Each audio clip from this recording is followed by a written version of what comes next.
Hey, what's going on, everyone? My name is Matt Jarbo. This is $3 Theater for the 9th of April, 2019. And there's a lot, oh my God, a lot going on today. So, one of the things I said on yesterday's podcast is I didn't want to take like news bits and clip them out very often. At least I'm pretty sure I said it. I was intending to say it if I didn't say it. I wanted to keep this podcast as kind of a separate standalone thing. So those of you who watch this aren't going to get the same recycled content, that it will be new content when I post things like Blu-ray therapy or trailer breakdowns, despite the fact that Warner Brothers 100% content ID claimed my Joker breakdown from yesterday, because that's not a violation of fair use, but hey, whatever. But there's a couple things today that will be clipped out, will be on the channel later on, because I do feel that they are too important to discuss and just be relegated to this particular standalone show. So now you know, and knowings have to battle. Hashtag G.I. Joe, right? But so as we can see here from the thumbnail, we are going to be talking a little bit about Peppa Pig and Brightburn, which is kind of a funny story, albeit very quickly. But I want to remind you guys that if you want, you can always contact me directly by emailing me at 3bucktheater@gmail.com, or you can call me at 818-350-3281 and leave a 30-second voicemail. Or again, you can even record that 30-second voicemail and send it to me as an MP3 or a WAV file through Gmail if you don't want to call in, and I don't really blame you. And as these start to come back in, which will take a little bit of time, ultimately we'll be able to get a lot of the back end of the show all about talking to you guys and everything else, which is honestly the most fun I have. And so just want to put that out there. That's something you guys can do. But let's talk about the first item of the day. And that, of course, is children at Peppa Pig movie screening left in tears after trailer for horror movie shows in theaters. There's not a year that goes by, not a damn year that goes by where this sort of thing doesn't happen. You know what I mean? Where this sort of thing doesn't take place in some capacity or another, where some children's movie is completely destroyed by a horror movie or something R-rated or not child-friendly playing in front of it. And a big reason for that ultimately is digital. When you have a multiplex, a megaplex that moves movies around, and they've got movies on a server, or they've got a bunch of movies downloaded to the projector itself, which I think ultimately they can hold about like 3 or 4 on the hard drive there in total, they screw up because they can hit the wrong button. Assistant managers are oftentimes tasked with being the ones to run around and start the projectors. Back in the day, there was a projectionist whose job it was to start the movies, to build and break down the prints, so on and so forth. There's a whole projectionist union to make sure things like this never happen. But as movie cinemas got, well, lazy and greedy, they got rid of projectionists, turned them into assistant managers, and then made them also do everything else under the sun rather than the one job that they all kind of rely on to get paid. Now, it says here, children eagerly awaiting to see the new film Peppa Pig Festival of Fun. I don't know about you, but my daughter likes Peppa Pig, and it's the bane of my existence. Began their theater experience in tears after trailers for horror movies featuring blood and violence were played before the screening. Now, again, back in the olden days, when you built up a print, you had the trailers in front of it, so this kind of thing would never happen. Or if it did, it was so damn rare, it would take a real epic mess up. But now in the digital age, because you just go bloop, bloop, bloop, bloop, bloop, bloop, bloop, bloop, bloop, and that's how you pick your trailers, yeah, this kind of thing happens a lot more often. Parents briefly removed their children from a screening at Empire Cinema in Ipswich, England on Saturday after trailers for the film Ma and Brightburn were played before the children's movie. Both of those trailers are whack, dude. I want to see both of those movies real bad. I love it here. Brightburn, a superhero horror film featuring Elizabeth Banks, shows a child wearing a mask and seemingly killing a bloodied woman at the end. Well, no, we kind of seemingly killed the bloody woman in the middle. And then from there, he goes on to do a lot more things. The trailer shows flashes of hanging bodies. The trailer for Ma, starring Octavia Spencer, is filled with sexual violence, blood, bodies, and includes a scene of a kid being hit by a truck. Obviously, this is not meant for children. No one is arguing against that. But Charlie Jones, a BBC journalist, said she took her daughter to the film screening and attempted to cover her eyes when the scary trailers played. That's what you're supposed to do. Now, obviously, the theater is going to apologize profusely and say this shouldn't happen. It won't happen again. And the likelihood of it actually happening again is pretty high.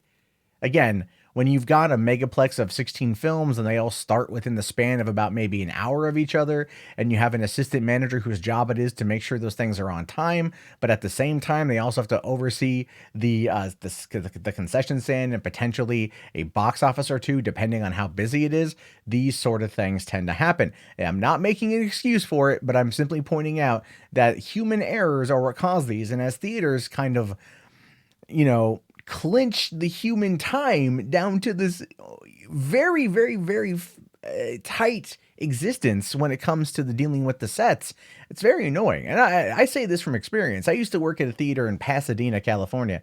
It was an old 6-screen theater where we had our projection rooms on 3 separate levels, and corporate decided what times the movie started. We didn't. So I had to zigzag up and down multiple flights of stairs while also running the concession stand, making sure that my staff had the proper money in the till to make change, getting them more supplies if they needed. And this was about, an hour and a half long thing I would do every single night, that by the end I was just wiped out because they make you do all of this crap.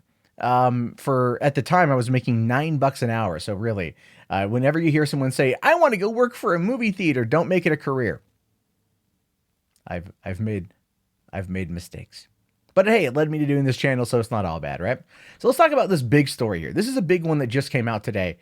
This is big. This is huge because, last week, Rian Johnson on the MTV, or at somewhere for MTV, I forget where he was talking about, was asked about Star Wars, asked about whether or not J.J. Abrams retconning Episode 9 would be cool for him, and he's like, yeah, I want to subvert my own expectations. I don't want to know anything going into it, which then got a lot of people to talk about, PewDiePie. Talk about PewDiePie in the sense of not PewDiePie, sorry, talk about J.J. Abrams in the sense of, hey, what's he going to do? And this actually prompted JJ himself to respond. So in an interview here, when talking about Episode 9 following the dismissal of Colin Trevorrow, he says to have no script, to have a release date, and have it essentially be a 2-year window when you're saying to yourself, you've got 2 years from the decision to do it release, and you literally have nothing. You don't have a story. You don't have a cast, you don't have the designers, the sets. There was a crew, and there were things that will be worked on for the version that preceded ours, but this was starting over. Now think about that for a second. When he basically says that going in, when approached in the fall of 2017 by Kathleen Kennedy in order to take over the role of directing Episode 9, and everything else he had to do in the process of that to get it ready, based upon not only this is before the fallout of Episode 8. This is before anything involving Episode 8 even remotely happened. So it was a very interesting situation because JJ didn't know what to expect from the audience at that time, and he was going into it based upon what Rian Johnson had set up, even though Rian Johnson had effectively crapped over everything JJ Abrams did. So he's in this really weird position where he was basically challenging himself to kind of put the pieces back together after Episode 8 could effectively be known as the Humpty Dumpty of the franchise. Episode 7, Humpty Dumpty sat on a wall. Episode 8, Humpty Dumpty took a great fall. Episode 9 is all the king's horses and all the king's men worked their ass off for 2 years to not disappoint the fans and put Humpty Dumpty back together again. It's a weird analogy, but I think it kind of works here. Now he goes on to say, and this is a bit of a long thing, but I think it's worthwhile to discuss. He says, because this was such a mega job, I knew at the very least I needed a co-writer to work on this thing, but I didn't know who that co-writer would be. There was nothing. But just to quickly kind of point on that one, we know that that's not entirely true because Daisy Ridley had said that J.J. Abrams had written an outline for Episodes 8 and Episode 9 following when he had, and Lawrence Kasdan had written Episode 7. So he knew where he wanted to go, which says to me that he knew at this point that Rian Johnson had absolutely positively just steamrolled his vision to make it, subvert expectations, right? And I think he realizes that there was nothing. Everything he had previously set up was knocked down and then defecated on as to make sure it wouldn't fully resurrect itself. So anyway, he goes on to say here, so the first thing I did was to reach out to a writer who I've admired for years, Chris Terrio, who I didn't really know, to say, hey, listen, would you like to write Star Wars with me? I mean, imagine getting that call from J.J. Abrams and then imagine yourself keeling over from a heart attack from pure excitement. Then he says, I hadn't been aware until then that I needed to work with someone who would scream at the prospect of working on Star Wars, because I'd been through the process and I was looking at brass tacks. This is what it's going to take. This is the reality of it. And he was looking at it sort of childlike. Oh my God, I can't believe we get to play in this world, which I needed to be reminded of. I needed to that point of view because that's not where I was. Of course, I was excited about what we could do, but I was acutely aware of how little time we had to do a fairly enormous job. The good news was I was jumping in with a writer whom I admired enormously, but it was completely unknown scenario. I had some gut instincts about where the story would have gone. So he already knew where he wanted it to end, because remember, he had written this outline for episode 9. He knew how he wanted the Skywalker saga to end. And I think that ultimately was what Colin Trevorrow was going to deliver. But I think what Rian Johnson did was completely crap on it so much that ultimately, like, it bogged down Trevorrow, who was already at odds with probably most studios because his movie, that vanity project he did, crashed and burned, right? Not The Life of Brian, it was The Book of Brian. I don't know, whatever it was, nobody saw it and it got really bad reviews. And then a few months later he was out. But Rian Johnson had this film that completely threw everything a wrench in the works. And here it was at the end of 2017 with J.J. Abrams now coming into it, having at least seen what would be the final cut of The Last Jedi, knowing what Rian Johnson had done, and then saying, we have nothing. Now that is telling. That is telling of not only the leadership at Lucasfilm, which we've criticized heavily over the last couple of years, but also the state of affairs involving Rian Johnson and what he did to episode 8. The more we learn about it, the more we learn from hearing interviews with people who worked on the films, the more we know that Kennedy kind of let Johnson do what he wanted. Come hell or high water, he could do what he wanted. Now, then Abrams touched upon the finishing the story past Rian Johnson, which he says, without getting in the weeds on episode 8, that was a story that Ryan wrote and was telling based on episode 7 before we met. So he was taking the thing in another direction. Okay, so that's him being nice without getting into the weeds of episode 8, right? Basically, like, without talking shit about episode 8, without calling out where it went wrong in episode 8. He wrote it based upon episode 7 before we ever met, meaning that he got the script for episode 7 and he just decided to do his own thing afterward, and nobody stopped him on it. No one stopped him on it. When episode 7 came out to do $2 billion, nobody stopped him on it. Said, maybe we should continue down this path. No. He says we also had to respond to episode 8. So our movie was not just following what we had started, it was following what we had started and then had been advanced. Oh, that's a nice way of saying advanced. Oh, that's cute. So there was that. And finally, it was resolving 9 movies. There's a lot there, which is one of the reasons why I said they should pretty much break up episode 9 into episode 9 and episode 10 to retcon episode 8 and then give us a solid conclusion. Now, finishing here, he says, while there are some threads of larger ideas and some big picture things that had been conceived decades ago, and a lot of ideas that Lawrence Kasdan and I had written when we were doing episode 7, the lack of absolute inevitability, the lack of a complete structure for this thing, given the way it was being run, was an enormous challenge. Again, he is not talking crap, but he is absolutely telling us what happened, which is that they failed enormously. They failed on almost every front to try to make this thing a connected trilogy.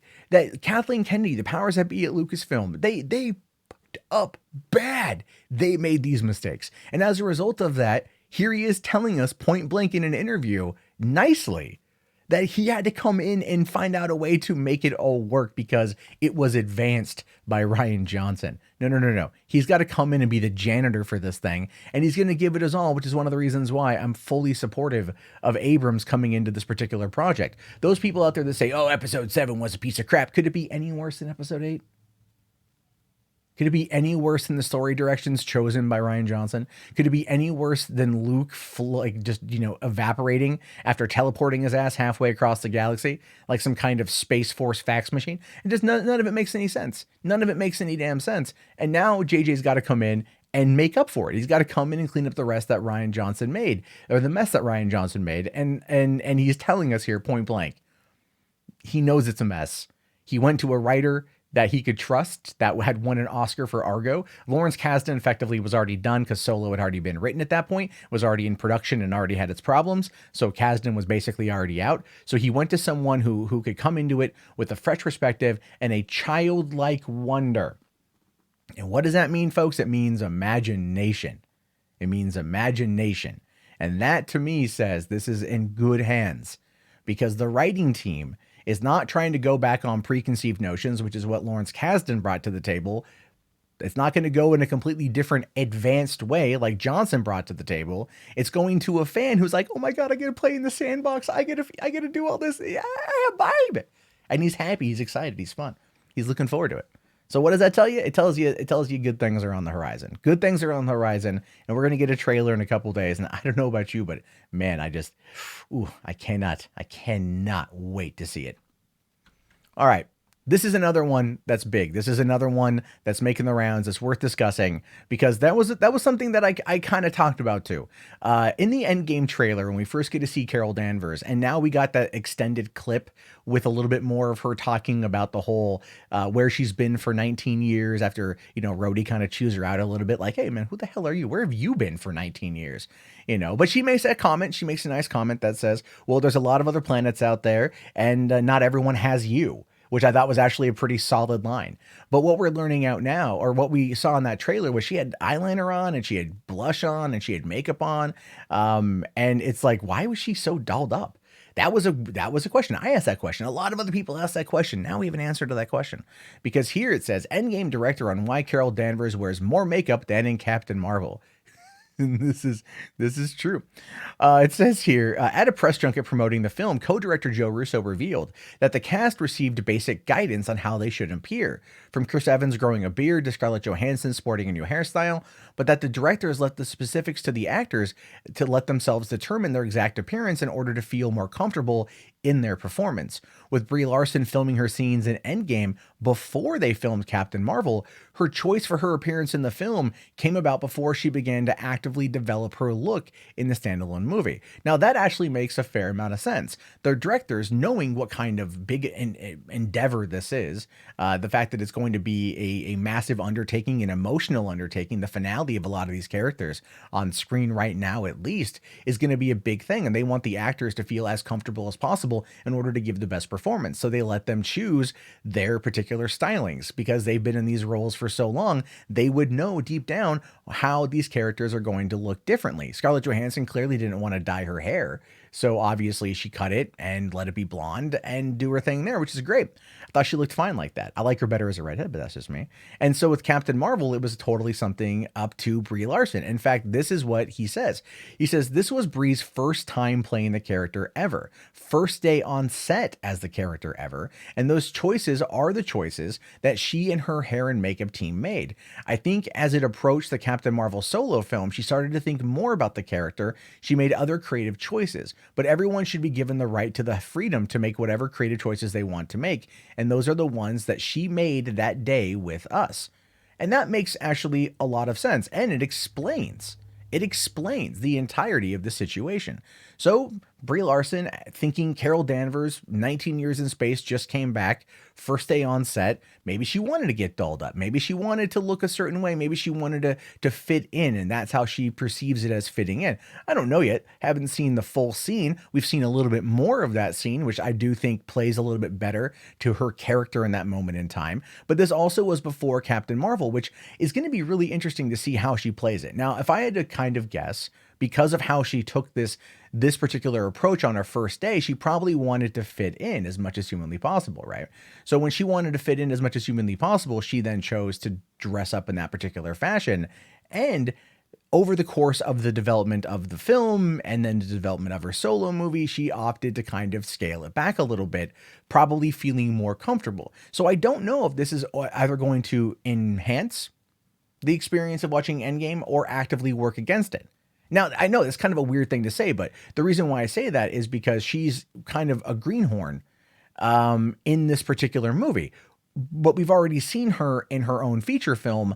So going into this is going to feel awkward, isn't it? It's going to feel awkward where she is not formed yet, even though this is her appearing in a movie before her solo film where she then got to develop the character. So it kind of feels like even though they announced that she was going to be Captain Marvel a couple of years ago, she didn't really prepare much for the character in some aspects, right? In some aspects, it wasn't, maybe it didn't dawn on her yet the importance of the character or how she wanted to portray it. And by the time they got around to making Captain Marvel, that had changed. So I find it to be interesting. I'm not criticizing it from any particular fashion or another. I do like the explanation of it. I like the fact that we're getting from the director of the movie saying exactly how things went down, why they did it, giving us their explanations to allow us to understand the character interpretation or the actor interpretation of that character. And I think that's ultimately pretty good. So it's another little behind the scenes tidbit that explains something in a way that makes you go, oh,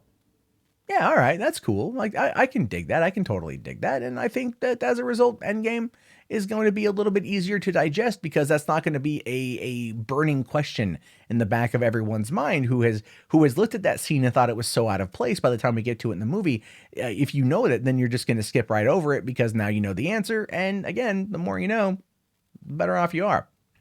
So this one to me, this is some big news. This is some crazy news here. John Goodman, Billy Crystal, returning to Monsters, Inc. for a new Disney Plus spinoff series. And I've been saying this forever, guys. With the way that movie theaters are going, it's not that they're necessarily losing money. They're making every year, tentpole movies make the most money. Everyone's making a lot of money. So there's that. But the way I particularly view it is that they need the TV shows. The TV shows are going to be really where the money is. They can expand it out over time. They can sell more merchandise, build up an audience, and really stretch out the budget. I mean, if you look at, let's say, Game of Thrones, it averages between 6 and 10 million an episode. So it's about the cost of a movie for a 10 episode season. And then, of course, they have all the merch and everything else that comes out alongside it. So it's profitable for them. And this is one of the reasons why we're going to see a lot of these shows coming to Disney Plus and streaming service as well. But also Ben Feldman, Kelly Marie Tran, and Henry Winkler are going to be in the show as well. So that's where Kelly Marie Tran has been. Good. It says Variety reports that Disney's forthcoming streaming service is reuniting the Monsters, Inc. cast for a spin-off series titled Monsters at Work, which is set to debut in 2020 and serve as a sequel to the films. Now, that's cool that it's a sequel to the films. That's cool. This takes place after the events of the first movie, and I really do hope that we get to see Boo in some capacity. Returning to the fold are John Goodman and Billy Crystal, Sully and Mike. Adding, in addition to John Ratzenberger, which, thank you, he's coming back for more. Jennifer Tilly is coming back as Celia. Bob Peterson is Roz. Yes, Roz is back. That's great. And then Ben Feldman, Kelly Marie Tran, Henry Winkler, Lucas Neff, Alana Ubach, Stephen Stanton, and Aisha Tyler will be in the show as well. And that's pretty dope. Now, here's the plot. Picking up 6 months after the original movie, Monsters at Work follows Feldman's Tyler Tuskman, a talented mechanic at Monsters, Inc., facilities team who wants to work on the laugh floor with Mike and Sully. If you recall, the entire city of Monstropolis is now fueled by laughter of kids. So that's a pretty big deal. And then Tran will voice Tyler's pal Val Little. Winkler plays the scatterbrain boss Fritz. Neff adds life to a plumber named Duncan, and Ubach will follow the rules as Cutter. Stanton will double duty as custodians Smitty and Needleman, and Tyler voices Tyler's mother, Millie Tuskman. And so that's going to be very fascinating to see. We're going to get more information on that here very, very, very soon. But it is interesting that John Goodman and Billy Crystal will be in it, but they're not going to be the stars. They're not going to be the main character. And I guess that makes sense. Maybe for budgeting, or they're trying to they want to have them there as a way to connect to it, but they also want to focus on other stories. And having them run the show, yeah, could be good. Could be good. This might just be me being dumb, I guess, but I kind of feel a little bit bad that they're not going to be the focus. I kind of feel like they should be the focus. However, it's coming to Disney Plus. I will be getting Disney Plus. I'm sure you'll be getting Disney Plus. So we'll find out more when the new information drops here in a couple days, as well as when it drops next year in general.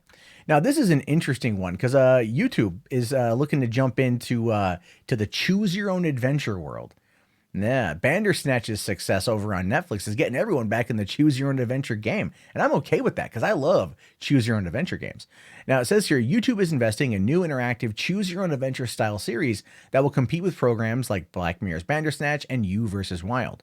The project will exist under a new unit dedicated to interactive programming and live specials, according to YouTube. The series is being developed, will primarily be driven by interactivity. The company will also integrate some product features into both its scripted and unscripted YouTube originals. The company tends to announce the first of these projects soon, according to the spokesperson. You know what? Here's the deal. YouTube doing this sort of thing, coming off the heels of the announcement or the rumor that they're scaling back original programming, which I do think that they are. I think they're going to scale back in regards to original programming by focusing on YouTuber created content or that kind of personality driven content. And they're going to create more kind of mainstream content things that are going to bring in the average viewer. Because the average person who gets YouTube Premium, given the fact that 1.5 billion people use YouTube every single month, it's going to be nearing 2 billion unique users here in the next couple of years. Most of them don't know who a lot of people are. The vast majority of them don't know who I am. People out there might know who PewDiePie is, but PewDiePie ultimately is not doing Scared PewDiePie anymore. Jake Paul, Logan Paul stuff is on there, whatever. Some stuff does okay on YouTube Premium, but ultimately a lot of people just don't know about it. So attracting them is attracting new users to who wants to pay the monthly subscription fee is going to require content that is geared towards everyone and not just people who watch YouTube and are engaged in the culture. I'm also very interested to see what's going to be like when they reintegrate choose your own adventure content. There was a while back in the late aughts, so to speak, where when people realized about annotations on YouTube and the fact that they could use it to create choose your own adventures. In fact, there was a whole fad surrounding that for a while. I myself created one. I myself created one called Choose 'em Up. It was a text-based adventure that I created about 10 years ago now. And I don't know if it's still up. I have no idea if it's still up or whatnot, but it was there.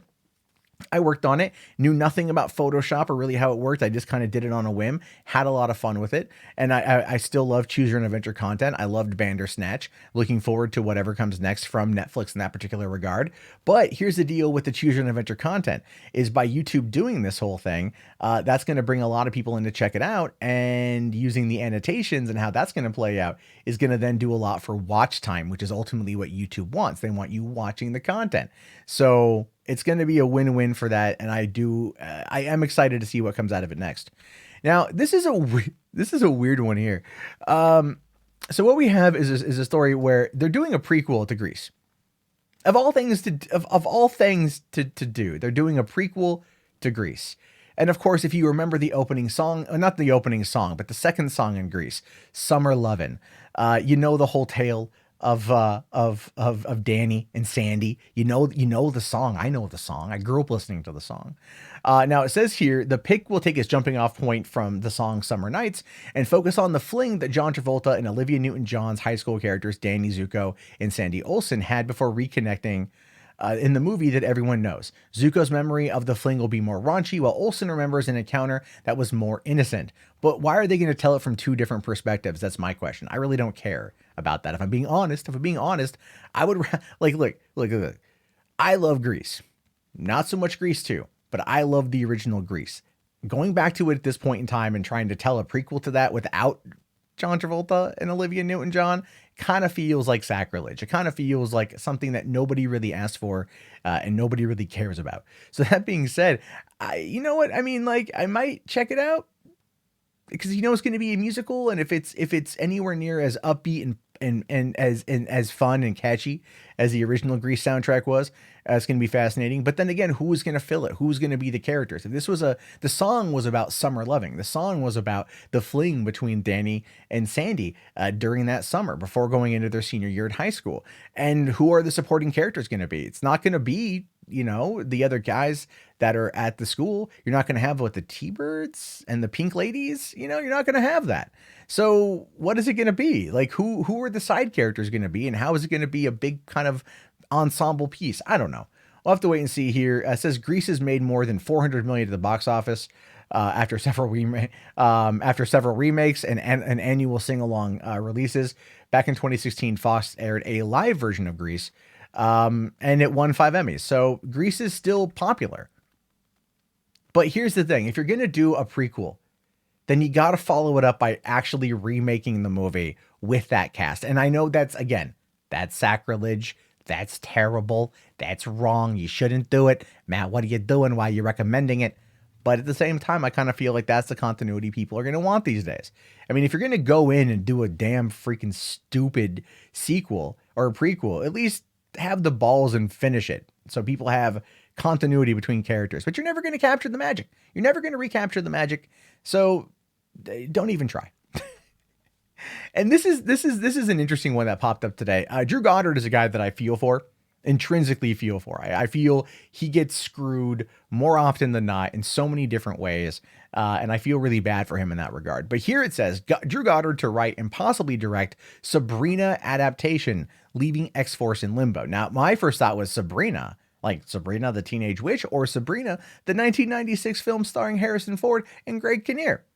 Truth of the matter is actually neither, but we're going to get to that. He's had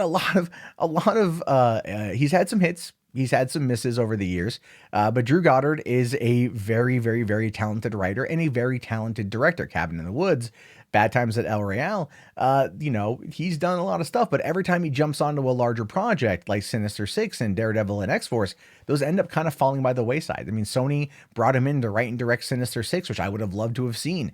That ended up tanking out. Daredevil, he was brought on to build up the show for Netflix, which he did. And then he left the project. Stephen DeKnight came in and wrapped it up, which he did a stellar job in the first season. And then, of course, he was going to go back to Marvel once again and work on X-Force, the third Deadpool movie. But now that the 20th Century Fox deal has happened with Disney, that's pretty much dead in the water because Disney's going to probably want to focus on a Deadpool 3 to keep that franchise going and see if they can tone it down in its violence, whereas X-Force probably wouldn't be able to have that. Now, according to Deadline, this is the plot to Sabrina. He's been brought on to adapt the graphic novel from Nick Dernasso. So it says here, so Sabrina tells a story of a man who moves in with his best friend after his longtime girlfriend goes missing. However, after a video related to her disappearance goes viral, the man and his friend find themselves targeted by conspiracy theorists. And that sounds like it is. I agree here. It says that it's something that could be right up Drew Goddard's entire lineup. And I think that's true. He writes these kind of stories. He tells these kind of crazy twist stories that always have something major that happens at the end. I don't know this graphic novel for one, but it sounds interesting enough. I might have to go out and give it a read. But at the same time, I love and appreciate his writing so much that I would probably wait for his movie to come out before then reading the graphic novel, just because I want to go in kind of sight unseen. It's kind of like Shane Black. If Shane Black adapts something, I want to wait to go see it before I read it or know anything more about it because I love Shane Black's writing. Too bad The Predator didn't really live up to that, so to speak. And finally, this is one that I feel a lot of people are kind of looking at from the perspective of, well, being wrong. If I'm being honest with you, my predictions for this is that, yes, well, it says here, Marvel has a 5-year phase 4 plan that probably doesn't include X-Men. We've been hearing a lot about this too, right? You keep hearing, oh, Marvel's got a 5-year phase 4 plan. They're not going to announce anything until after Spider-Man Far From Home, which by the way is Comic-Con. Just so we know, Kevin Feige confirmed that they're going to Comic-Con. So he's going to be at Comic-Con Saturday, Hall H, to unveil the next 5 years. It's going to be a big time, and I will be there. I absolutely be there.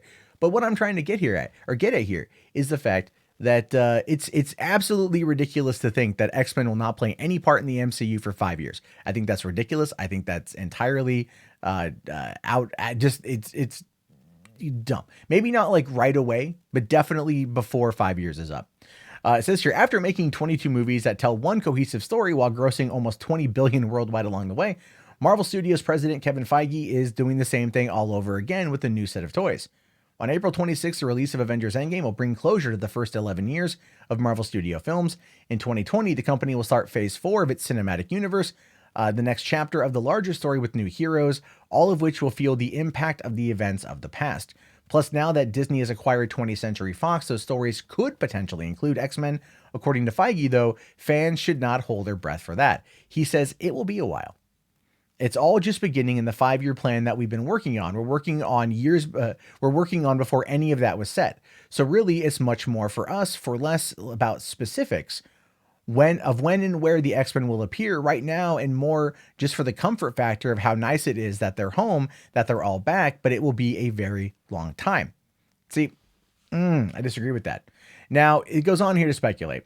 that it will start with Black Widow, The Eternals, Shang-Chi.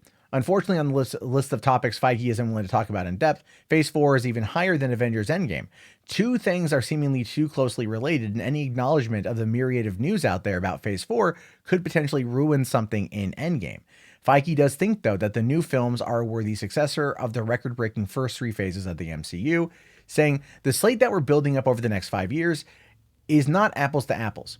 It's two very distinct things, and I hope they will feel very distinct. But there's a similar mentality going into it, which is how can we continue to tell stories with some of the characters that audiences know and love in a unique way, in a different way, in a surprising way, of which we have a lot of plans and ideas, and we already and work already going into it. Then how can we introduce new characters that even hardcore fans, comic fans, have barely known or barely heard of? That's really exciting too. So what we have to consider about this is looking at Phase 4. What do we know? Well, originally, Guardians of the Galaxy Volume 3 was meant to kick off Phase 4, and that was probably going to tie into the original Guardians having appeared at the end of Guardians of the Galaxy Volume 2. Sylvester Stallone, Michelle Yeoh, even Miley Cyrus, and Michael, Trachtenbaum, whatever the guy's name, Lex Luthor. I keep forgetting his name right now, but he was in that, and they were going to talk about that. Now, that all went to crap a year ago almost, and now it's back, but it's going to be delayed. So yeah, Shang-Chi is going to be coming. The Black Widow movie is going to be coming. The Eternals is going to be coming. All of these things are going to be coming, but so is Black Panther 2, Doctor Strange 2.